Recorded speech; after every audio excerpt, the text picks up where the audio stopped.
Hello friends, स्वागत है आप सभी का आपका अपने यूट्यूब चैनल पे। आई होप आप सभी स्वस्थ होंगे। आप लोग अपने जी जान से एग्जाम की प्रिपरेशन में लगे होंगे। 13 अक्टूबर को एयरफोर्स का एग्जाम है, तो जी जान के हमारे अग्निवीर सोल्जर्स अपने मेहनत को कायम किए होंगे, अपना preparation full on active mood में रखे होंगे और जबरदस्त लेवल पे एग्जाम को फोड़ कर आएंगे। ऐसे मेरे भी शुभकामनाएं हैं। एग्जाम फोड़ कर आइए, हमसे मिलिए, बातचीत कीजिए और खूब पढ़िए और एक देश का वॉरियर बन कर रहिए, जिससे हर आदमी को आप पे गर्व हो, आपके माँ बाप, आपके गुरुजनों, सारे आदमी को मेरे सोल्जर्स।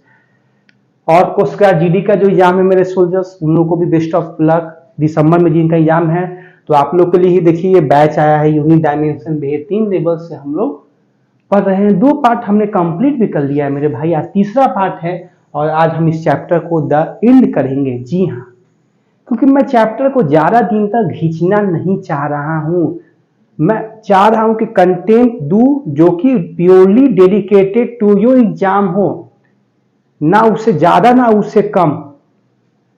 हाँ, हल्का ज्यादा वो मैं देता रहता हूँ, हल्का ज्यादा तो मैं देता ही हूँ, पर कम नहीं होगा, ये मेरा दावा है। एक भी क्वेश्चन और कंटेंट नहीं छूटेगा। मैं बार बार आपसे बोलता हूँ, आप वीडियो में देखते भी होंगे जो कंटेंट जिस लेवल का मैं देता हूँ, कहीं आपको ऐसा कंटेंट नहीं मिलेगा पूरे यूट्यूब पर। ये मेरा दावा है, क्योंकि हमने एग्जाम क्लियर किया है ना लेटेस्ट पैटर्न में, तो हमें मालूम है कि कौन सा क्वेश्चन कैसा कंटेंट पूछे जाएंगे आपके एग्जाम में। और देखते हैं, मैं क्लास में याद करवा देता हूँ। यस या नो? एक बार सारे बच्चे कमेंट करें जय हिंद का। जय हिंद का सारे बच्चे कमेंट करें। हाँ, आप लोग एक चीज गलत कर रहे हैं। मैं बार बार आप लोग वीडियो को यार शेयर नहीं कर रहे हो यार। नहीं, बिल्कुल आप शेयर नहीं कर रहे हो। अब मैं बार बार क्या कहूँ, मैं थक गया हूँ। इससे मुझे डिमोटिवेशन मिलता है, जिस लेवल का मैं मेहनत कर रहा हूँ। आप अगर शेयर नहीं करोगे तो कैसे काम चलेगा। जितना हो सके आप वीडियो को शेयर कीजिए, लाइक कीजिए मेरे भाई, और एक कमेंट छोटा सा करने में क्या आपको जाता है कि हाँ सर, हाई जोश सर, आप अच्छा पढ़ा रहे हो, इसमें क्या आपका जा रहा है मेरे भाई। आप लोग के लिए फ्री बैच डेली 1 घंटा वीडियो बनाना कितना टफ काम है। कंटेंट रेडी करता हूँ डेली मेरे भाई, तो आपको छोटा सा कमेंट करने में क्या प्रॉब्लम होता है मेरे भाई। मुझे एक बात बताइए आप लोग। अब मैं क्या कहूँ यार, आप लोग नहीं कीजिए तो मैं क्या कर सकता हूँ। मैं तो अपना काम करूंगा ही। मैंने जो वादा किया है कि बैच को कंप्लीट करके रहूंगा, पूरा फिजिक्स का फुल कोर्स, और आपको 25 में 25 नंबर दिलवा के रहूंगा। आपका जो भी एग्जाम हो, coast guard, navy, NDA, air force, एक भी क्वेश्चन और कंटेंट इससे नहीं आएगा। एयरफोर्स वाले सोल्जर्स, आप लोग भी एग्जाम देके आइएगा, क्वेश्चन दीजिएगा, मैं उसका सारा सॉल्यूशन करवाऊंगा। ठीक है, कमेंट व्यू में रिव्यू दीजिएगा। ठीक है, क्या क्या आपका एग्जाम गया है, कैसा क्वेश्चन आया है। और यूनिक डायमेंशन आज फिनिश हो जाएगा मेरे भाई। आज का क्लास बहुत इंपॉर्टेंट है, इससे एक क्वेश्चन आप फिक्स कर लो। आज हम लोग पढ़ेंगे इंपॉर्टेंट कॉन्सेप्ट ऑफ डायमेंशन और कुछ ईरर एनालिसिस। लास्ट का पार्ट होता है ईरर। ठीक है, और कल से हम लोग न्यू चैप्टर पढ़ेंगे वेक्टर। 1-2 चैप्टर पढ़ ले, उसके बाद हम लोग क्वेश्चन प्रैक्टिस करेंगे। ठीक है, ज्यादा मैं पार्ट नहीं करवा रहा हूं। अगर मैं यूनिक डायमेंशन का 5 या 6 पार्ट करवा दूंगा तो आप बोर हो जाएगा। शॉर्ट कंटेंट हो बट क्रिस्पी हो और मोस्ट अट्रैक्टिव होना चाहिए कंटेंट, क्योंकि फिजिक्स है is visualizing the all the things, not to memorise. तो एक बार सारे बच्चे जय हिंद का कमेंट और हाई जोश कमेंट करें, तो मैं अपने सेशन को, आज का सेशन जो है जबरदस्त लेवल पे, बेहतरीन लेवल से स्टार्ट करूं। यस या नो? एक बार सारे बच्चे यस का कमेंट लगवा दे। यस सर, हम लोग प्रेजेंट हैं।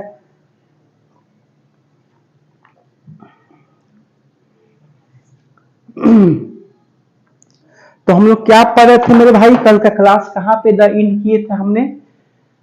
किस बोलिएगा सर, कल हम लोग कुछ डायमेंशन पढ़ रहे थे। आप बता रहे थे कि किसी भी क्वांटिटी का कैसे डायमेंशन निकाला जाता है। ओके ओके, यस, मुझे याद आ गया कि कल किसी भी क्वांटिटी का कैसे डायमेंशन निकालते हैं।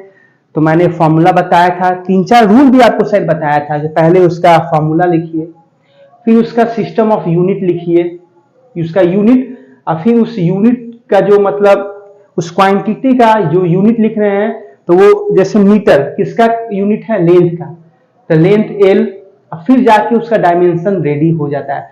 तो कल बहुत सारे हम लोग डायमेंशन पे बात किए थे। लगभग 10-12 फिजिकल क्वांटिटी का मैंने एग्जांपल एज पर आपको दिया था और समझाया था कॉन्सेप्ट। और फिर मैंने यूनिट, एसआई यूनिट बताया था क्या होता है, एमकेएस, सीजीएस, एफपीएस, सारा चीज पे कल चर्चा हुई थी। ठीक है, बेहतरीन लेवल से आज पढ़ेंगे। आज का क्लास मोस्ट इंपॉर्टेंट लिख दीजिएगा VVVI, ठीक है, हेडिंग डाल दीजिएगा।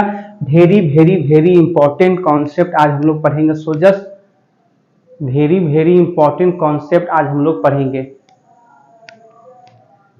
आज पढ़ेंगे इंपॉर्टेंट कॉन्सेप्ट, कुछ इंपॉर्टेंट कॉन्सेप्ट या एप्लीकेशन, इंपॉर्टेंट कॉन्सेप्ट या एप्लीकेशन ऑफ डायमेंशन। आइए देखा जाए क्या क्या इंपॉर्टेंट कॉन्सेप्ट है। आइए इंपॉर्टेंट कॉन्सेप्ट, जो भी मैं की पॉइंट लिखूंगा ये सारे की पॉइंट कभी ना कभी आपके एग्जाम में पूछे जा चुके हैं, या वो चाहे एयरफोर्स हो, नेवी हो, एनडीए हो, कोस्ट गार्ड हो, ठीक है। तो हर पॉइंट को बिल्कुल देखिएगा, वीडियो को छोड़कर मजा आएगा, बने रहिएगा, आपको मजा आएगा, ये मेरा दावा है, ठीक है सोल्जर्स। आइए पहला पॉइंट देखा जाए, क्योंकि आज हमें इस चैप्टर को एंड करना है, ठीक है। और जो भी दो पार्ट पढ़े हैं, पार्ट 1 या पार्ट 2, उसमें किसी तरह का प्रॉब्लम है तो सोल्जर्स कमेंट कीजिए ना यार, कैसा प्रॉब्लम है सर, मैं उसका बिल्कुल कम रिप्लाई दूंगा। आप लोग के लिए मैं हूं यार, आप लोग सपोर्ट नहीं करोगे तो कैसे होगा। मैं आपको हमेशा सपोर्ट करूंगा हर समय में। पहला कॉन्सेप्ट देखा जाए डायमेंशन का, तो पहला कॉन्सेप्ट इसका डायमेंशन का आपको आता है इट, या लिखिए सम क्वांटिटीज आर डायमेंशनल लेस। कुछ ऐसे क्वांटिटी है सोल्जर्स जो डायमेंशन लेस है। कल हम लोग इस पर चर्चा भी कर रहे थे कि एंगुलर डिस्प्लेसमेंट जिसका यूनिट तो होता है रेडियन, बट डायमेंशन नहीं होता है। मैंने कल इस पर लास्ट 6-7 मिनट बताया था कि रेडियन क्या है, एक ज्योमेट्रिकल टर्म है जो एंगल को डिनोट करता है, उसी को हम लोग रिप्रेजेंट करते हैं रेडियन फॉर्म में। और एंगुलर डिस्प्लेसमेंट क्या है, कोणीय विस्थापन, कितना एंगल से आप सर्किल में मूव ऑन किए हो, वही बताता है एंगुलर डिस्प्लेसमेंट, जिसका यूनिट होता है बट डायमेंशन नहीं होता है। और ऐसे भी है जैसे आपका म्यू बोलते हैं सोल्जर्स, आप लोग ऑप्टिक्स में पढ़ोगे, रिफ्रैक्टिव इंडेक्स जिसका फॉर्मूला होता है C/V। C मतलब speed of light in vacuum divided by speed of light in medium. तो देख रहे हैं स्पीड का यूनिट होता है मीटर पर सेकेंड, नीचे भी मीटर पर सेकेंड, तो यूनिट कट गया, मीटर पर सेकेंड। तो ये क्या हुआ, रिफ्रैक्टिव इंडेक्स का ना यूनिट है ना ही डायमेंशन है। बट एंगुलर डिस्प्लेसमेंट याद रखिएगा कि एंगुलर डिस्प्लेसमेंट एक ऐसा क्वांटिटी है जिसका यूनिट तो है। बेसिकली अगर जनरल वे में जाने तो एंगुलर डिस्प्लेसमेंट का जो रेडियन है वो यूनिट नहीं है, हम लोग बोलते हैं बोलचाल की भाषा में, वो एक क्या है, एक ज्योमेट्रिकल टर्म है जो उसके एंगल को डिनोट कर रहा है, उसके इंपॉर्टेंस को सिग्निफाई कर रहा है हमारे फिजिकल टेक्नोलॉजिकल टर्म में। ओके, रिफ्रैक्टिव इंडेक्स है। और आपका स्ट्रेन आप पढ़ोगे मेरे भाई इलास्टिसिटी में, स्ट्रेन। फिर आप पढ़ोगे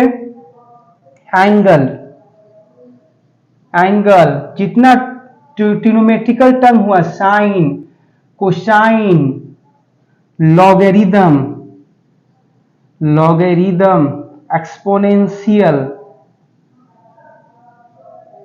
sign, cosine, logarithm, exponential, refractive index, strain, angle, plane angle, solid angle. फिर आपका एक और होता है डिस्टेंस ग्रेडियंट समझते हैं मेरे भाई, जब भी आपको ये फिजिक्स में ग्रेडियंट मिले, या डिस्टेंस ग्रेडियंट मिले, या वेलोसिटी ग्रेडियंट मिले, थोड़ा सा छोटा कर देता हूं कि आप उसको थोड़ा सा देख पाए। देख लीजिए, क्लियर है सोल्जर्स, एक बार कमेंट करें। Refractive index, strain, angle, sine, cosine, logarithm, exponential, और एक आपका है डिस्टेंस ग्रेडियंट, ठीक है, डिस्टेंस ग्रेडियंट मैं इसको साइड में लिख देता हूं। लॉगरिदम से आपको दिक्कत हो रहा है ना, मैं रुक जाइए 1 मिनट।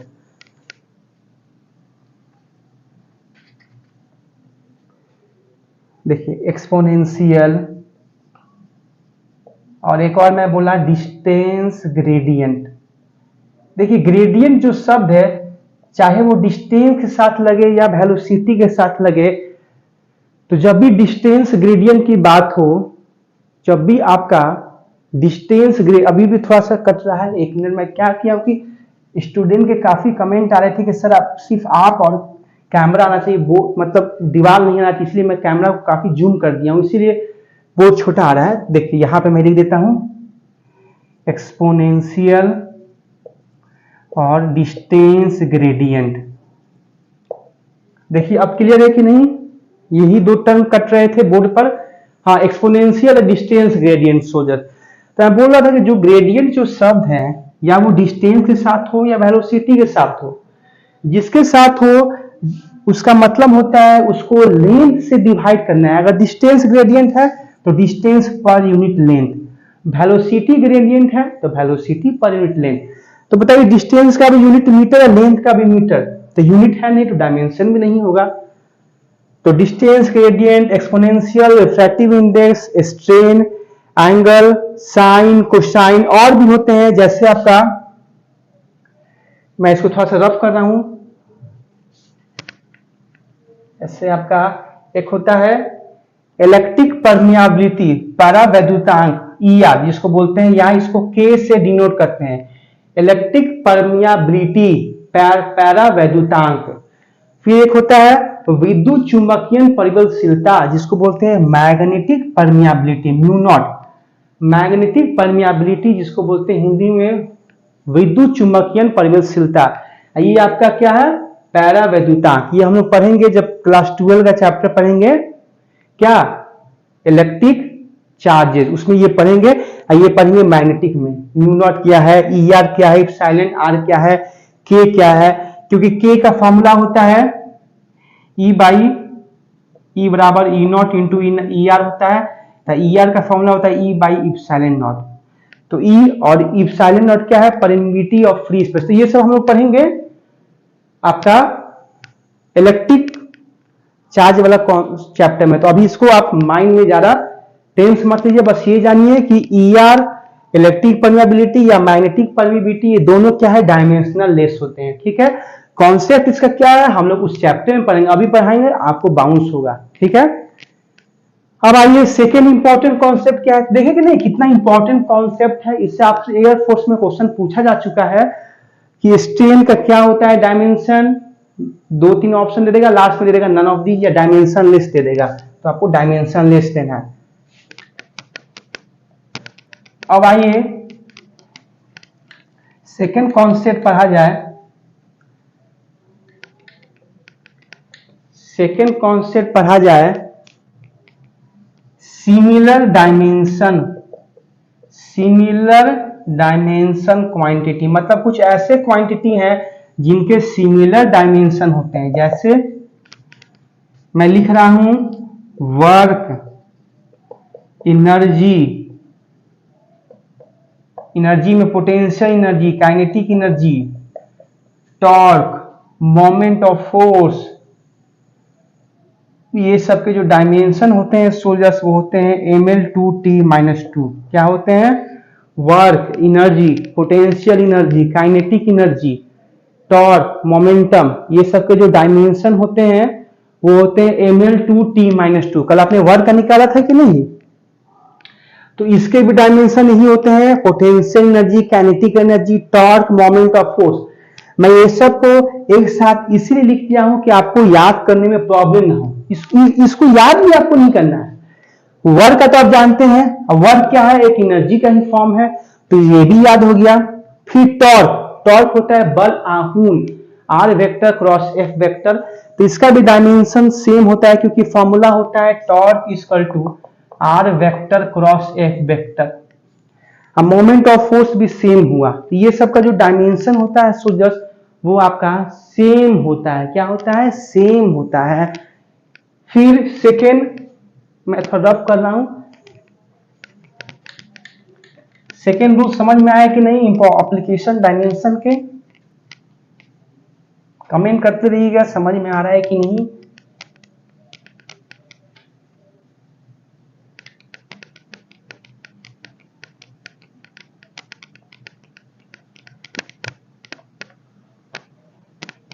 अब थर्ड एप्लीकेशन पढ़ेंगे।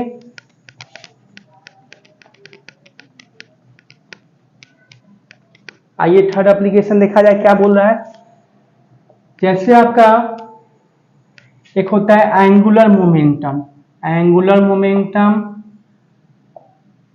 प्लैंक्स कांस्टेंट, ये दोनों एक साथ रहता है हमेशा, ये दोनों समझिए कि भाई है। एंगुलर मोमेंटम जिसको बोलते हैं कोणीय संवेग, जिसका फॉर्मूला होता है एल बराबर एम वी आर। क्या होता है एल बराबर, देख लो विजिबल है कि नहीं, हाँ बिल्कुल विजिबल है। एल बराबर क्या फॉर्मूला होता है एम वी आर, कोणीय संवेग। एक तो होता है linear momentum mass into velocity, और एक होता है एंगुलर मोमेंटम जिसको एल से डिनोट करते हैं, जिसका फॉर्मूला होता है R vector cross P vector, मतलब आर रेडियल डिस्टेंस और पी क्या है लीनियर मोमेंटम। मोमेंटम का फॉर्मूला मास इनटू वेलोसिटी और फिर रेडियस। एल का एक और फॉर्मूला होता है आई ओमेगा, या पढ़ेगा रोटेशनल मोशन में। आई क्या है मोमेंट ऑफ इनर्शिया है, और ओमेगा क्या है एंगुलर वेलोसिटी। तो ये आप पढ़िएगा रोटेशनल मोशन में। यहां पे आपको ये याद रखना है कि एंगुलर मोमेंटम हो गया या प्लैंक्स कांस्टेंट हो गया। प्लैंक्स कांस्टेंट को एच से डिनोट करते हैं। एनर्जी का एक फॉर्मूला होता है जो आइंस्टीन ने दिए थे, ई बराबर एच म्यू, यही एच है प्लैंक्स कांस्टेंट। ये दोनों का डायमेंशन सेम होता है ml/t-1। आप कैलकुलेट करके देख लीजिएगा सेम आएगा, ठीक है। फोर्थ रूल, आइए फोर्थ पढ़ा जाए एप्लीकेशन। कुछ ऐसे होते हैं क्वांटिटी जैसे फ्रीक्वेंसी, फ्रीक्वेंसी हो गया आपका, एंगुलर फ्रीक्वेंसी हो गया, फिर आपका हो गया डीके कांस्टेंट, फ्रीक्वेंसी हो गया आवृत्ति, एंगुलर फ्रीक्वेंसी कोणीय आवृत्ति, डीके कांस्टेंट हो गया, फिर आपका हो गया frequency, angular frequency, decay constant. ये सब के जो डायमेंशन होते हैं वो होते हैं t-1।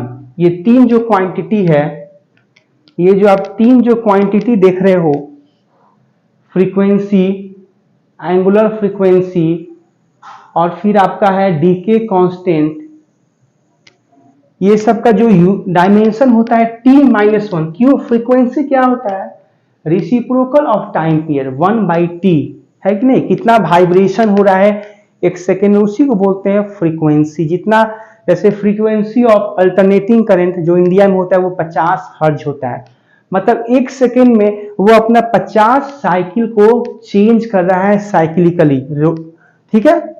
इसका ग्राफ बेसिकली होता है ऐसे टाइप का साइनोसॉइडल वेव में, फ्रीक्वेंसी जितना वाइब्रेट वो कर रहा है। तो टाइम का रेसिप्रोकल होता है t-1 हो गया, एंगुलर फ्रीक्वेंसी, डीके कांस्टेंट पढ़िएगा आप सोल्जर्स। ये आपका रेडियो एक्टिविटी चैप्टर में जब मैं न्यूक्लियर फिजिक्स पढ़ाऊंगा, इसका एक इक्वेशन होता है n बराबर n0e⁻⁻λt। तो जो आपका लैम्डा होता है ना सोल्जर्स, वही आपका डीके कांस्टेंट है, मतलब कितना न्यूक्लियस जो है डीके है और कुछ बचे हुए हैं। ये आपको अभी थोड़ा सा बाउंस हो रहा होगा क्योंकि ये हमने अभी पढ़ा नहीं है।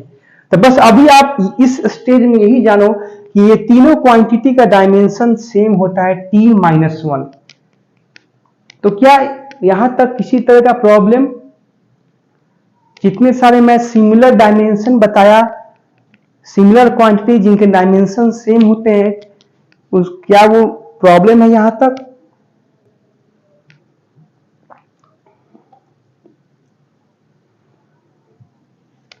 अब हम लोग देखेंगे नेक्स्ट एप्लीकेशन ऑफ डायमेंशन।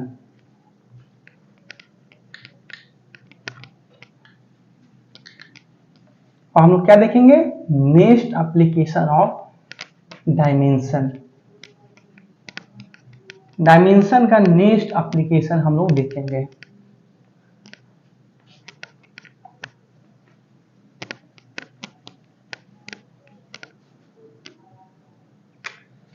बोलता है कि जो डायमेंशन है, इट मोस्ट इंपॉर्टेंट प्रॉपर्टी है, it does not depend upon the system of unit. ये क्या हुआ सर, समझ में नहीं आया। बोल रहा है कि जो डायमेंशन हम लोग कैलकुलेट करते हैं किसी भी क्वांटिटी का, वो आपका सिस्टम ऑफ यूनिट पर डिपेंड नहीं करता है। जो डायमेंशन जो हम लोग कैलकुलेट करते हैं वो सिस्टम ऑफ यूनिट पर डिपेंड नहीं करता है। तो आप बोलिएगा सर कल आपने बताया था कि जो हम लोग किसी भी क्वांटिटी का जब डायमेंशन निकालते हैं तो पहले उसका फॉर्मूला लिखते हैं, फिर उस क्वांटिटी का जो यूनिट है वो लिखते हैं, और फिर किसका यूनिट है वो लिखते हैं। जैसे सपोज दैट का मैंने बताया था फोर्स बराबर मास इंटू एक्सलेरेशन। ओके, तो हमने पहले इसको एसआई यूनिट में लिखा था, केजी मीटर पर सेकेंड स्क्वायर लिखा था। फिर मैंने बोला था कि पहले फॉर्मूला आना चाहिए, किसी क्वांटिटी का अगर डायमेंशन निकालना है तो पहले फॉर्मूला मालूम होना चाहिए, सेकेंड उसका यूनिट लिखना चाहिए, थर्ड ये जो केजी है किसका यूनिट है तो मास का, मीटर है लेंथ का, और सेकेंड स्क्वायर टाइम का, टाइम स्क्वायर। और फिर इसी को लिख देते हैं, मास का m, एल को एल टी माइनस 2 ऊपर आएगा, तो ये आपका फोर्स का डायमेंशन हो गया। अभी आप सब बोल रहे हैं कि जो डायमेंशन है वो सिस्टम ऑफ यूनिट पर डिपेंड नहीं करता है। बात समझिए, जैसे हम लोग लेंथ का बताइए एसआई यूनिट क्या है, मीटर है कि नहीं बताइए, उसका एमके सिस्टम में लेंथ का यूनिट क्या है मीटर है। अगर उसका सीजीएस से बात की जाए तो लेंथ का यूनिट क्या है सेंटीमीटर। बताइए जब हम लोग डायमेंशन निकाल रहे हैं किसी भी क्वांटिटी का, तो मैंने कल ही बताया था कि जो यूनिट लिखते हैं वो लिखते हैं SI unit. Okay sir, no problem. मैं बोल रहा हूं कि अगर हम लोग सेंटीमीटर में लिख भी दिए, अगर सेंटीमीटर में लिख भी दिए तो क्या डायमेंशन में कुछ फर्क पड़ेगा? अगर यहां पे हम लोग केजी के जगह पे ग्राम लिखे, मीटर के जगह पे सेंटीमीटर लिखे, तो क्या लिखने पर भी डायमेंशन पे फर्क पड़ेगा? जी नहीं, क्योंकि सेंटीमीटर भी लेंथ का ही मेजरमेंट यूनिट है, ग्राम भी मास का ही मेजरमेंट यूनिट है। तो दैट मीन्स एमकेएस से सीजीएस में जाइए या सीजीएस से एफपीएस में जाइए, उसके डायमेंशन फॉर्मूला पर कोई इफेक्ट नहीं पड़ता है, डायमेंशन आपका सेम होता है। अगर यहां पे आप मास के जगह पे ग्राम लिखिएगा, लेंथ के जगह पे मीटर के जगह पे सेंटीमीटर लिखिए, केजी के जगह पे ग्राम लिखिए, और टाइम का तो सेकेंड ही होता है तीनों सिस्टम ऑफ यूनिट में, ऐसा लिखिएगा भी तो इसका डायमेंशन सेम ही आएगा mlt-2। यही मेरा कहने का मतलब है कि आप सिस्टम ऑफ यूनिट को कन्वर्ज भी कीजिएगा ना सोल्जर्स, तो डायमेंशन फॉर्मूला पे कोई फर्क नहीं पड़ेगा। ये मोस्ट इंपॉर्टेंट पॉइंट है, ये आपके एग्जाम में आया हुआ एक क्वेश्चन है, एनडीए में या एयरफोर्स में ट्विस्ट कर दिया था स्टेटमेंट में कि हम लोग अगर लेंथ को सेंटीमीटर में लिखे, मास को ग्राम में लिखे, तो क्या फोर्स का डायमेंशन क्या होगा। 4 ऑप्शन दे दिया था, उसी में बच्चे लोग कंफ्यूज हो गए थे कि शायद उन लोग को लगा कुछ अलग रॉकेट साइंस है, कुछ अलग कॉन्सेप्ट लगेगा, पर ऐसा कुछ नहीं है, सारा चीज सेम रहेगा। Okay, is it clear? ये पॉइंट को नोट डाउन कीजिए, तो हम लोग 5th पॉइंट की ओर मूव ऑन करेंगे।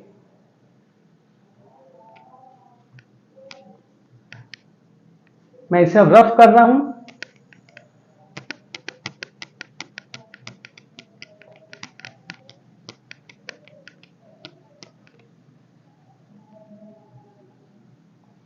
ये बहुत इंपॉर्टेंट पॉइंट था कि जब unit of system of unit को हम लोग कन्वर्ज भी कर दे रहे हैं, उसको बदल रहे हैं एक फॉर्म से दूसरा फॉर्म में भी, तो डायमेंशन फॉर्मूला पर कोई फर्क नहीं पड़ रहा है। इज इट क्लियर और नॉट? Yes sir. अब आइए नेक्स्ट पॉइंट देखा जाए, point number 5th। Point number 5th, एक कॉन्सेप्ट होता है principle of homogeneity. Most important point है डायमेंशन के एप्लीकेशन में, principle of homogeneity. Principle of homogeneity क्या है? सोचा सारे आप लोगों ने पढ़ा होगा, एक बार सारे बच्चे कमेंट करें जय हिंद का, और कैसा लग रहा है कंटेंट एक बार कमेंट करें। तो हम लोग अब स्टार्ट करें इसको, ये भी एप्लीकेशन में ही आएगा डायमेंशन के।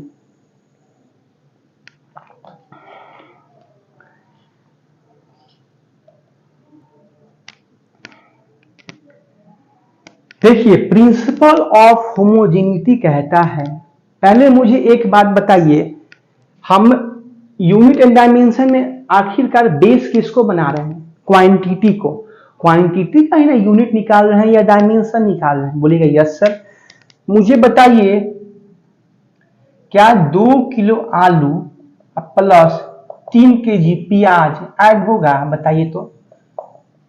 दोनों सेम क्वांटिटी है। अरे आलू आलू रहता तो जुड़ भी जाता। ये मेरे भाई आलू है अलग क्वांटिटी, ये प्याज है अलग क्वांटिटी है। कोई अगला लड़का आएगा वो बोलेगा कि सर 2 केजी आलू और 3 लीटर तेल, इसको बताइए जोड़कर क्या वैल्यू आएगा? अरे ये सब जुटेगा? बताइए ये सब ऐड होगा? ये बेसिक चीज है, नहीं होगा। क्योंकि डायमेंशन कभी मैंने बताया था कि सिमिलर क्वांटिटी को ही ऐड या सब्ट्रैक्ट कर सकते हो या मल्टीप्लाई या डिवाइड। ये तो आप शुरू से जानते हैं। 2 बुक प्लस 3 बुक 5 बुक होगा। अगर 2 किताब और 3 कलम ले लेंगे तो वो नहीं जुटेगा, दोनों अलग अलग क्वांटिटी है। तो मतलब सिमिलर क्वांटिटी का ही जोड़ घटाव गुना भाग होता है। ये तो आप जानते हैं, बच्चे से पढ़ते हुए आ रहे हैं। तो ये मोस्ट इंपॉर्टेंट लगा क्योंकि इसका कॉन्सेप्ट इसमें लगता है, इसीलिए मैंने मुझे बताना जरूरी था। ठीक है, क्योंकि मैंने पहले ही बोला था हम लोग बेसिक से चलेंगे। तो प्रिंसिपल ऑफ होमोजेनिटी कहता है कि कोई भी एक इक्वेशन है, जी हाँ इक्वेशन, ऐसे क्वेश्चन आते हैं आपके एग्जाम में, जो बच्चे ने air force navy NDA coast guard का दिया हुआ एग्जाम, तो इस प्रिंसिपल से रूबरू हुआ होगा। इस क्वेश्चन से एक क्वेश्चन डायरेक्ट जरूर आते हैं, एनडीए वाले में तो अक्सर आते रहते हैं।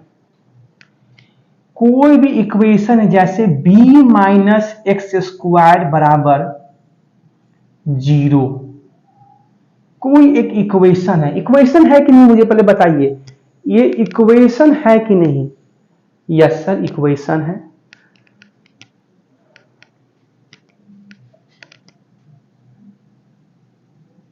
b minus x square equal to 0, ये फर्स्ट इक्वेशन है। एक और इक्वेशन मैं लिख रहा हूं, f plus a root x equal to B T square. Where f क्या है? फोर्स है। a क्या है? कोई कांस्टेंट है। x क्या है? डिस्टेंस है। b भी क्या है? कोई कांस्टेंट टर्म है। t क्या है? टाइम है। यहां पे b कांस्टेंट है, x डिस्टेंस है, लिख दिया है क्वेश्चन में। ये दोनों इक्वेशन है मेरे भाई, है कि नहीं? एक LHS है, एक RHS है। बोलिएगा यस सर। तो होमोजेनिटी का सिद्धांत ये कहता है कि हमें ये नहीं जानना चाहिए कि इक्वेशन में कितने वेरिएबल्स हैं, उससे हमें कोई लेना देना नहीं है। हमें ये मालूम होना चाहिए कि इक्वेशन में कितने टर्म है। बताइए, 1 टर्म 2 टर्म, ये तो बेसिकली 0 है। यहां पे कितने टर्म है? 1 टर्म 2 टर्म 3 टर्म। तो होमोजेनिटी का प्रिंसिपल कहता है कि आप पहले मालूम करो उस इक्वेशन में कितना टर्म है।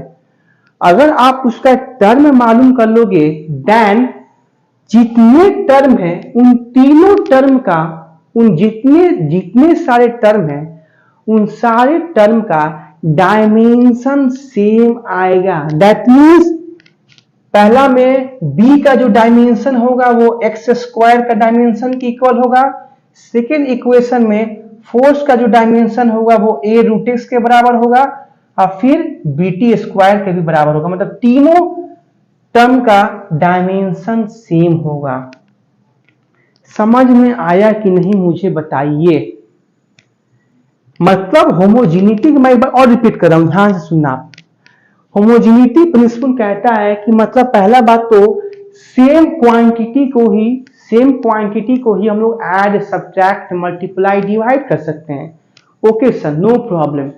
फिर होमोजेनिटी का प्रिंसिपल ये कहता है कि कोई एक इक्वेशन लिखो, फिजिकल इक्वेशन इसको बोलता है, फिजिकल इक्वेशन, उस इक्वेशन में कितने कांस्टेंट क्या वेरिएबल है उससे मतलब नहीं है।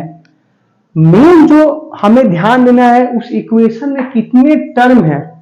जितने टर्म होंगे उन सारे टर्म का डायमेंशन इक्वल होगा। फोर्स का डायमेंशन इक्वल होगा ए रूट एक्स का, ए रूट एक्स से, और फिर ए रूट एक्स का डायमेंशन बराबर होगा बी टी स्क्वायर से, और फोर्स का फिर डायमेंशन उसका भी बराबर होगा बी टी स्क्वायर। मतलब तीनों का डायमेंशन बराबर ही आएगा, आना पड़ेगा, क्योंकि फोर्स को ऐड कर रहे हैं ए रूट एक्स को।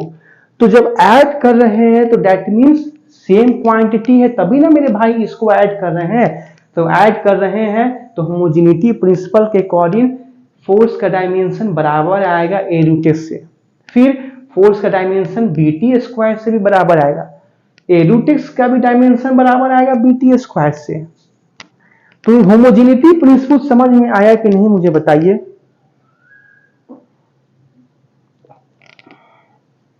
होमोजेनिटी प्रिंसिपल समझ में आया कि नहीं मुझे बताइए कमेंट करके।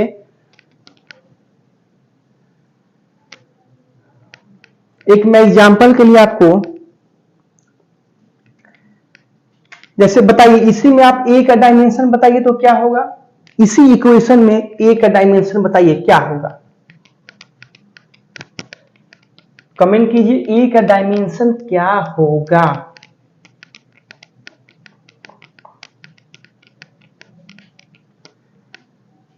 F plus A root x equal to B T square, homogeneity का प्रिंसिपल लगाइए तो फोर्स का डायमेंशन बराबर होगा ए रूट एक्स से।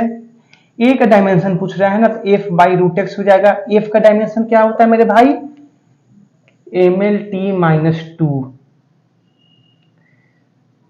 और फिर root x, under root x distance का क्या होता है एल, तो एम एल वन, इसका पावर क्या है 1/2 है, 1 माइनस 1/2 और टी का पावर -2, तो M L 1/2 T minus two, that means M L 1/2 T minus to.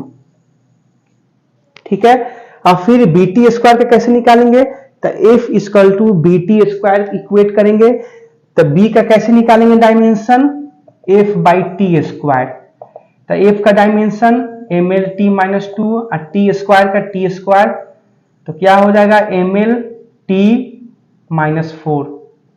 ये बी का डायमेंशन हो गया। समझ में आया कि नहीं होमोजेनिटी प्रिंसिपल, होमोजेनिटी प्रिंसिपल समझ में आया कि नहीं मुझे बताइए आप लोग। होमोजेनिटी प्रिंसिपल समझ में आया कि नहीं, बस सारे बच्चे कमेंट करें तो हम लोग आगे की ओर बढ़ें। मैं आपको एक और एग्जांपल दे रहा हूं, आप देखिएगा।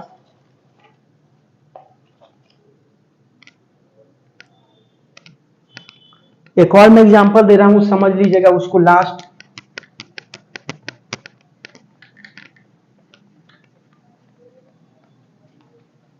फिर उसके बाद हम डायमेंशन को अब द एंड करेंगे, इरर शुरू करेंगे। ठीक है,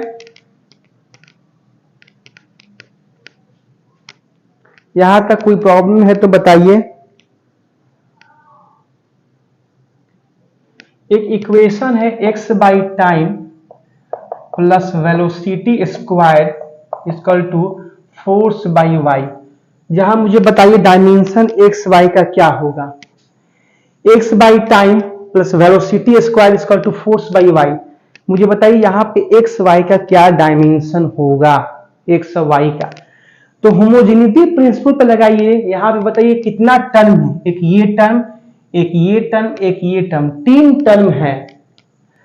तो होमोजेनिटी प्रिंसिपल क्या कहता है, कोई भी फिजिकल इक्वेशन में जितने टर्म है उन सारे टर्म का डायमेंशनल फॉर्मूला सेम होगा।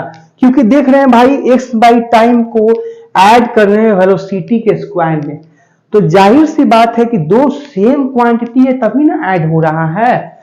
तो x बाई टी का डायमेंशन सेम होगा वेलोसिटी के स्क्वायर के, और इक्वल होगा फोर्स बाई वाई का। तीनों क्वांटिटी का, तीनों टर्म का डायमेंशन फॉर्मूला सेम आएगा। पहले हमें x का निकालना है तो निकालिए, इससे x equal to T, velocity का क्या होता है एल टी माइनस 1, फिर उसका स्क्वायर है तो T into L two T minus to, तो क्या हो जाएगा L2 टी के पावर माइनस 1। ये आपका x का डायमेंशन हुआ कि नहीं? x का ये डायमेंशन, x का ये डायमेंशन हुआ कि नहीं? एक बार देखिए, x का जो डायमेंशन है L2 टी माइनस 1 हुआ कि नहीं? जी हाँ सर, आप बोलेगा यस सर हुआ। सिमिलरली y का डायमेंशन कैसे निकलेगा? y का डायमेंशन निकालिए, कैसे निकलेगा? देखिए y का डायमेंशन इससे ले चलिए, velocity square equal to force by Y से, velocity square equal to force by Y. Velocity का क्या होता है? एल टी माइनस 1 का स्क्वायर इक्वल टू फोर्स का M L T minus 2 by Y. Y equal to cross multiply M L T minus 2 L two T minus 2, तो निकालिएगा M L minus 1 T 0 minus 2 minus minus plus 2 0। ये y का dimension हो गया M L minus 1 L minus 1 T 0। समझ में आया कि नहीं मुझे बताइए? एक y का डायमेंशन कैसे निकलेगा? आपको मैं लास्ट में एक होमवर्क दूंगा, एक इक्वेशन, उसका आप डायमेंशन निकाल के मुझे कैलकुलेट कीजिएगा, ठीक है? वो कमेंट में इसका बताइएगा क्या होगा। होमोजेनिटी प्रिंसिपल समझ में आया कि नहीं? यस सर समझ में आया। बहुत सारे एग्जांपल है, बट उतना हम लोग क्वेश्चन में देखेंगे, अभी टाइम वेस्ट नहीं करेंगे उस पर। इतना आपको एनफ था समझाने का कॉन्सेप्ट ये वाला।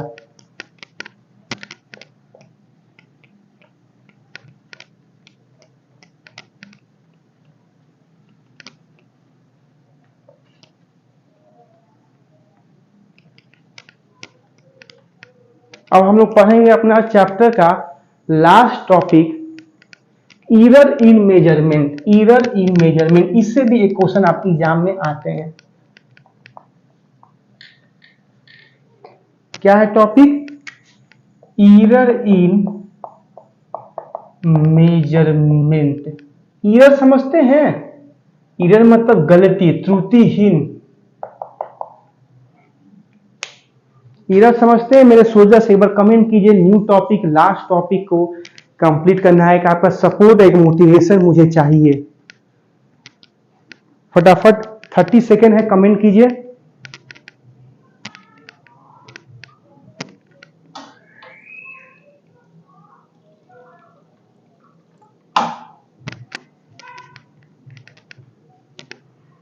Error in measurement, error in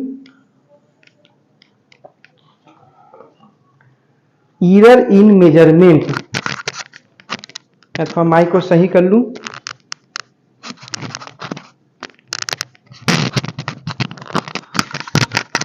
error in measurement,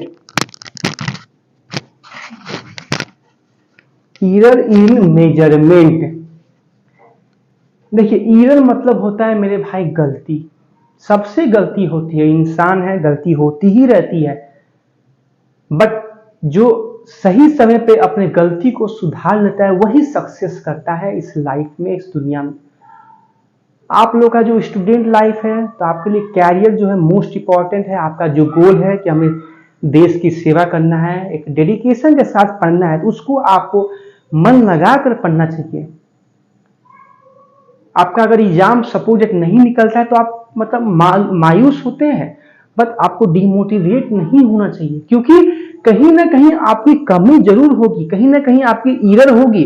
या तो आप पढ़ाई पर समय नहीं दे रहे होंगे, खेल कूद कर रहे होंगे, या मन लगा कर नहीं पढ़ रहे होंगे, या किसी सब्जेक्ट पर कम फोकस कर रहे होंगे, तब ना उस सब्जेक्ट की वजह से, या कहीं आपका कुछ पर्सनल एरर होगा, तभी आपका एग्जाम नहीं निकला। तो एरर सबसे होता है, पर सही समय पे अपने एरर को आइडेंटिफाई करके आगे बढ़ना, वही सबसे बड़ी एक सक्सेस स्टेप होती है, हमारे गोल को सही डायरेक्शन में पहुंचाता है। मतलब एरर सबसे होती है, बट एरर को पहचानना, उसको आइडेंटिफाई करना, फिर उसको एक्नॉलेज करना, तब जाकर उस पर खरा उतरना, स्टैंड आउट होकर, और फिर अपने गलती को सुधार कर और अपने गोल को अचीव करना चाहिए। ठीक है? तो एरर सबसे होती है, बट उसको सुधार कर हमें रेक्टिफाई करके अपने सक्सेस को अचीव कर लेना है। जहां एरर है, जहां कुछ कमी है पढ़ाई में, उसको देखकर और फिर सक्सेस की ओर आगे बढ़ते रहना है। मतलब ईरर से ये नहीं कि एक ईरर कर रहे हैं तो बार बार गलती को दोहराना, वो गलत बात है। अगर आप एक गलती की उसके अगर आप सुधर गए तो आप गलत आदमी नहीं कहलाइएगा, क्योंकि आपने अपने ईरर को आइडेंटिफाई किया, उस पर आप खरे उतरे, उस पर आपने वर्क किया और तब जाके आपने सक्सेस को पाया। तो ईरर जो है एक बहुत कॉमन आइडियोलॉजिकल टर्म है। सर इसमें क्या ईरर होगा सर, मेजरमेंट मतलब सर समझ में नहीं आया सर। भाई यहाँ पे फिजिक्स की भाषा में अगर देखा जाए, तो मैंने आपको जनरल लाइफ की ईरर के समझाया मीनिंग। ईरर इन मेजरमेंट, अगर फिजिक्स में बात करें तो ईरर होती है मेरे भाई। आप लोग स्कूल लाइफ में प्रैक्टिकल में जाते होंगे तो वहां पे आप लोग के सर ने आपसे एक्सपेरिमेंट कराया होगा। हाँ भाई ये एमीटर है, एमीटर जानते होंगे जिसमें करंट मेजर होता है, वोल्टमीटर से पोटेंशियल डिफरेंस मेजर होता है। तो आप जब भी रेजिस्टेंस निकालते हो या कभी कभी हम लोग टाइम पीरियड निकालते हैं सिंपल पेंडुलम का, आप लोग 11 क्लास में कर किए होंगे एक्सपेरिमेंट। तो वहां पे जो हम लोग रीडिंग निकालते हैं तो कभी फ्लक्चुएट होता है, जो एक्चुअल वैल्यू है, जैसे टाइम पीरियड निकाल रहे हैं सिंपल पेंडुलम का तो आना चाहिए 3.62 सेकेंड। हम लोग एक बच्चा निकाला 3.61, एक बच्चा निकाला 3.42। तो यही देख रहे हैं फ्लक्चुएशन हो रहा है कि नहीं ओरिजिनल रीडिंग से। तो वही हो रहा है मेजरमेंट, ईरर इन मेजरमेंट। जो मेजरमेंट करते हैं, जो नापक करते हैं, उसमें ईरर आता है। अगर 10 स्टूडेंट को अगर आपके सामने खड़ा कर दिया जाए, बोला जाए कि इन लोगों का हाइट मेजर करो, तो जिस फीता से आप मेजर करोगे तो जरूरी नहीं है कि आप हर बंदे का आप हाइट एक्यूरेट मेजर करो। जी नहीं, ये पॉसिबल ही नहीं है।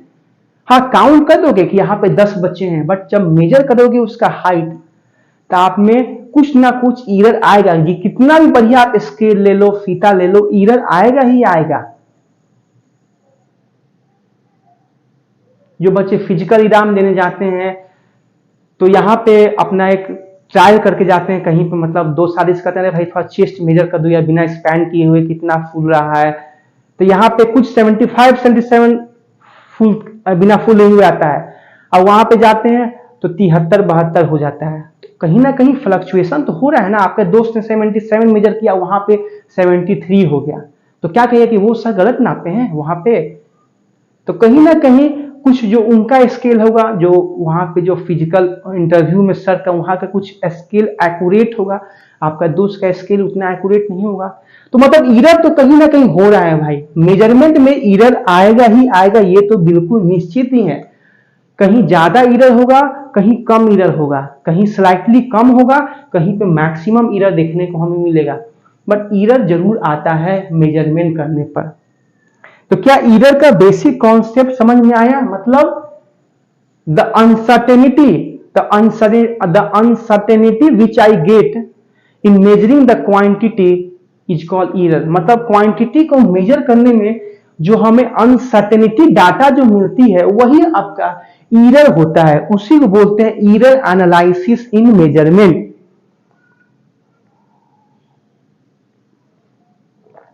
ईरर बहुत तरह के होते हैं। ईरर आपके बहुत तरह के होते हैं। पहला एक ईरर होता है सिस्टमेटिक ईरर। सिस्टमेटिक ईरर ऐसा कॉन्सेप्ट कहीं आपको नहीं मिलेगा। इस बेसिक लेवल से, इस डेडिकेशन लेवल से, इस हाई जोश लेवल से कंटेंट नहीं मिलेगा। इस लेवल के लिए एक कमेंट हो जाए, ऐसा कोई आपको नहीं समझाएगा पूरा यूट्यूब बैच में, ठीक है। तो बहुत तरह की ईरर होते हैं। तो शेयर व्यू जो है, शेयर जो है, एक कमेंट हो जाए। तो ईरर होता है एक आपका सिस्टमेटिक ईरर, एक आपका होता है रैंडम ईरर, थर्ड ईरर होता है आपका पर्सनल ईरर, फोर्थ ईरर आपका होता है इंस्ट्रूमेंटल ईरर, फिफ्थ वन आपका होता है लीस्ट काउंट ईरर, और एक आपका होता है जीरो ईरर। इस जो लेवल से, जिस लेवल से मैं टॉपिक को डील कर रहा हूं, बेहतरीन लेवल से मैं कॉन्सेप्ट को क्लैरिफाई कर रहा हूं। इसका कोई यूज नहीं है, पर मैं इस लेवल से आपको बता रहा हूं कि आप कभी भी ईरर को कभी भुलाएं नहीं, क्योंकि physics is all about to visualise the concept, not to रटाफिकेशन। तो पहले हमने ईरर को समझा उसके बेसिक लेवल से, फिर हम लोग जानेंगे टाइप ऑफ एरर कितने तरह के होते हैं, हालांकि एग्जाम में नहीं है, बट हम लोग नॉलेज के लिए भी कुछ जानना जरूरी होता है। ये नहीं कि एरर स्टार्ट किए, हाँ भाई इससे क्वेश्चन आया चलो बन गया काम खत्म, नहीं, पहले कॉन्सेप्ट को थोड़ा समझा जाए, इसको फील किया जाए। एक बार कॉन्सेप्ट में मजा आ जाएगा तो आप इजिली वे में क्वेश्चन को डील कर लीजिएगा। क्वेश्चन डील करना कोई बड़ी बात नहीं है, कॉन्सेप्ट में पकड़ करना अगर हो जाए, कॉन्सेप्ट में पकड़, तो क्वेश्चन ऑटोमेटिक सॉल्व हो जाएगा। एक आपका होता है सिस्टमेटिक एरर, मैं डेफिनेशन नहीं लिखूंगा, सिर्फ समझा देता हूं सारी एरर को 2-4 मिनट के अंदर, ठीक है। तो ध्यान से सुनिएगा, सिस्टमेटिक एरर होता है अगर जी का जो वैल्यू होता है वो होता है 9.8 मीटर पर सेकेंड स्क्वायर, होता है कि नहीं, जी का वैल्यू, स्मॉल जी का, ग्रेविटेशन में जाते हैं, जानते होंगे। अगर बोला जाए 10 स्टूडेंट को लेबोरेटरी में कि आप लोग जी का वैल्यू का मेजर कीजिए, सारे स्टूडेंट ने अपैरेटस लिया, इंस्ट्रूमेंट लिया उसको मेजर करने के लिए, तो कोई बच्चा को, कोई स्टूडेंट निकाला 9.84, कोई निकाला 9.82, कोई निकाला 8.62, कोई निकाला 8.53, सो ऑन। तो दैट मींस आप देख रहे हैं कि हर बच्चा, हर स्टूडेंट जो जी का वैल्यू, जो जी का रीडिंग निकाल रहा है वो एक्चुअल वैल्यू से काफी डिफरेंट आ रहा है। तो सिस्टमेटिक एरर ये कहता है कि अगर किसी भी क्वांटिटी का हम लोग मेजरमेंट करें, अब मेजरमेंट करने के बाद उसका दो वैल्यू आए, एक पॉजिटिव 9 देखें 9.8 से वैल्यू बढ़ रहा है 9.84, और एक आपका नेगेटिव वैल्यू, नेगेटिव मतलब 9.8 है तो उससे कम वैल्यू भी बच्चा निकाल रहा है। तो सिस्टमेटिक एरर ये कहता है कि किसी भी क्वांटिटी का अगर मेजरमेंट कर रहे हैं तो आइदर पॉजिटिव मिले और नेगेटिव मिले, पॉजिटिव मिले या नेगेटिव मिले या दोनों मिले, इसको बोलते हैं सिस्टमेटिक एरर। मतलब हमें पॉजिटिव भी मिल सकता है और नेगेटिव एरर भी मिल सकता है या दोनों मिल सकता है। बट यही जो आपका रैंडम एरर है, रैंडम एरर ये कहता है कि हमें दोनों मिलना चाहिए, पॉजिटिव एरर भी और नेगेटिव एरर भी, जब किसी भी क्वांटिटी का हम मेजरमेंट कर रहे हैं तब। Third, personal error. पर्सनल मतलब खुद से। सपोज दैट अगर हम लोग जी का वैल्यू कैलकुलेट कर रहे हैं तो कहीं ना कहीं हम लोग कुछ फॉर्मूला गलत यूज कर रहे हैं या कैलकुलेशन गलत कर रहे हैं, तब जी का वैल्यू गलत आ रहा है। तो मतलब सपोज दैट हम, ये हमारा पर्सनल एरर भी हो सकता है, ये भी वे हो सकता है।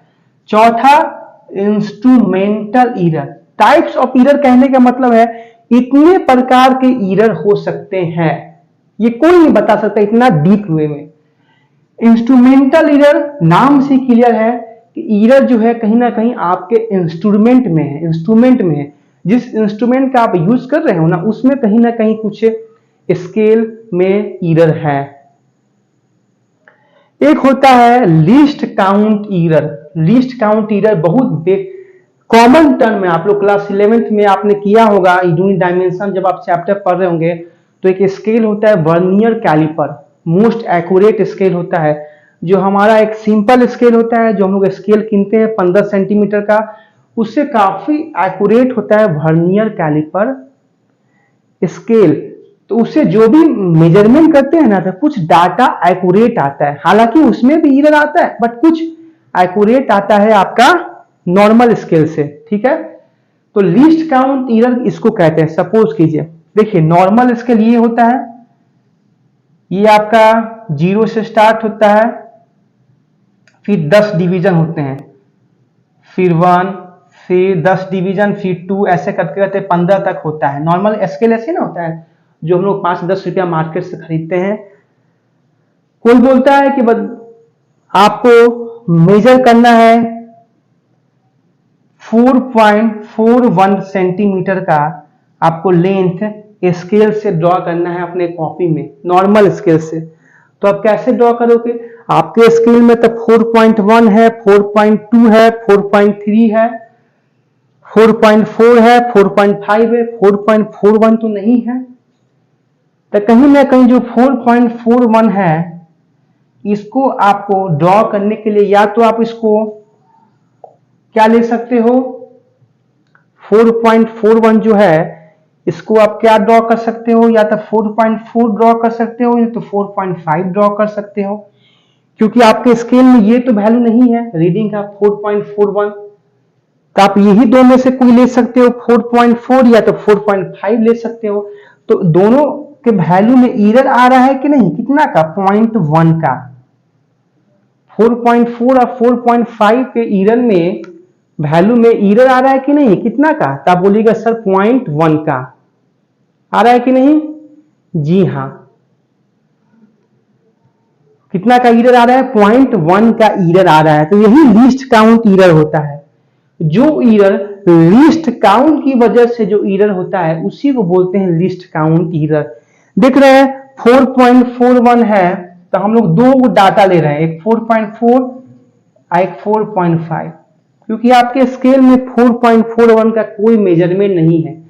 या तो आप 4.4 ड्रॉ करो या तो 4.5 ड्रॉ करो, तो ये दोनों ड्रॉ करोगे तो एरर तो आ रहा है। आपका रियल डाटा है 4.41, आप ड्रॉ करोगे 4.4 नहीं तो 4.5, तो दोनों के बीच में कितना का एरर है, आपके ओरिजिनल डाटा से 0.1 का। तो यही 0.1 लिस्ट काउंट एरर हुआ। समझिए कि नहीं, समझ में आया कि नहीं कॉन्सेप्ट, बिल्कुल।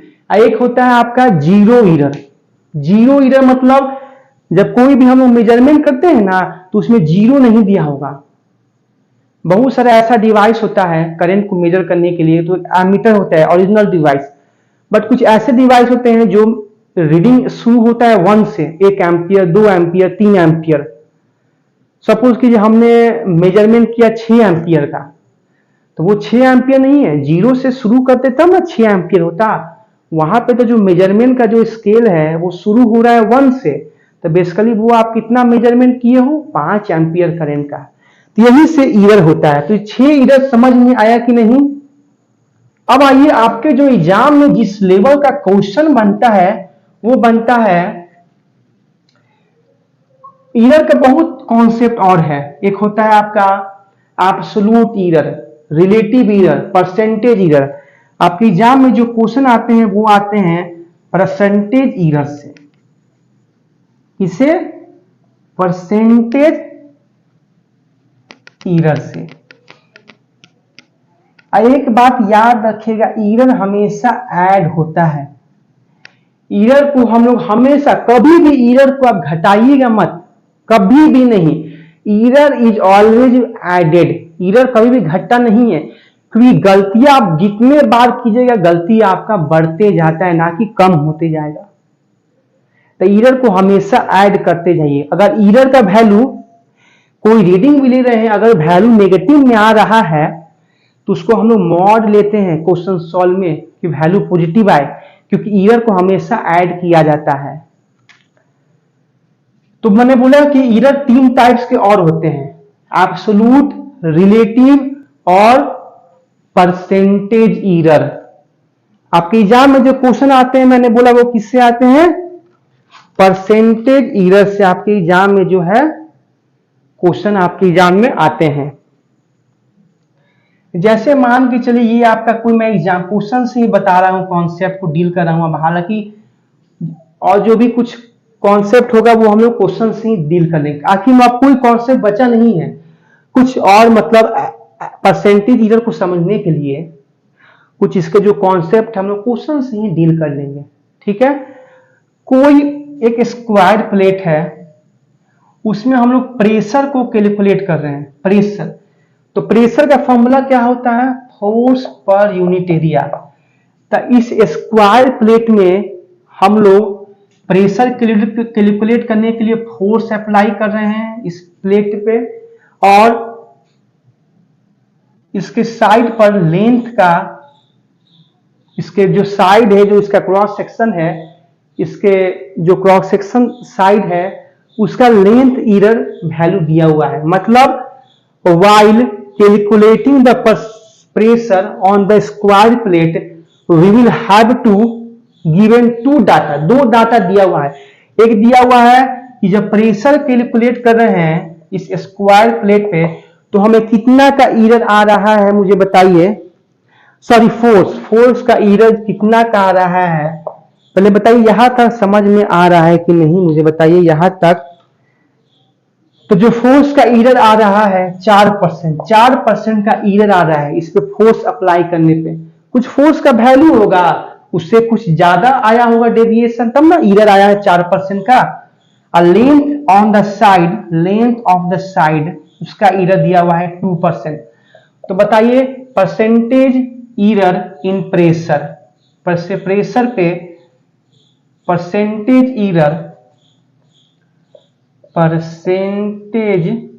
Error on pressure. तो प्रेशर का क्या फॉर्मूला होता है मेरे भाई, force per unit area. Pressure का क्या फॉर्मूला होता है, फोर्स पर यूनिट एरिया। तो फोर्स का तो एरर दिया हुआ है, लेंथ यहां पे देखिए एरिया का नहीं दिया हुआ एरर, देखिए क्वेश्चन ट्विस्टेड है, लेंथ ऑफ द साइड का दिया हुआ है। तो एरिया ऑफ द स्क्वायर क्या होता है मेरे भाई, साइड स्क्वायर।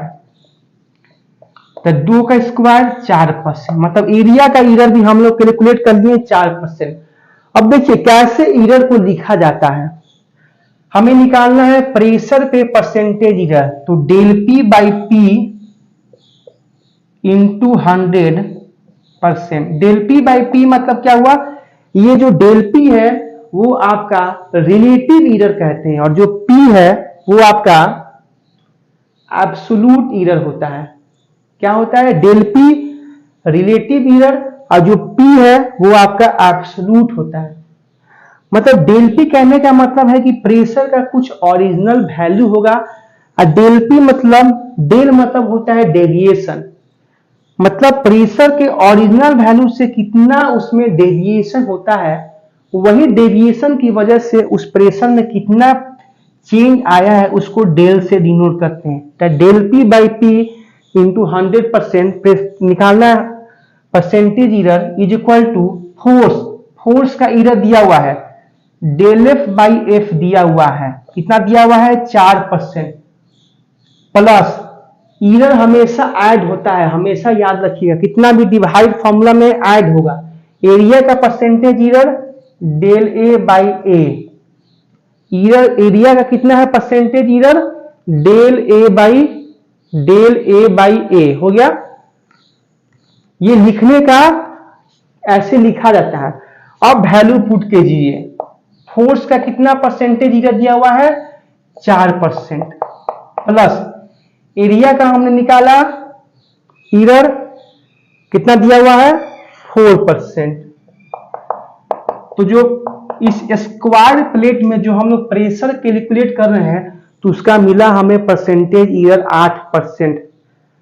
तो ये क्वेश्चन से मैंने आपको परसेंटेज एरर को समझाने की कोशिश किया हूं, और कॉन्सेप्ट है पर उतना डिफेंस पर्सपेक्टिव से हम लोग बात करना है, ठीक है। और कुछ क्वेश्चन लिखेंगे जब इसका हम लोग पीवाईक्यूज करेंगे, ठीक है। तो आज आपका ये चैप्टर फिनिश हुआ। कैसा लगा वीडियो बताइएगा, कमेंट कीजिएगा। हम लोग कल मिलेंगे न्यू चैप्टर के साथ। बाय बाय, जय हिंद सोल्जर्स।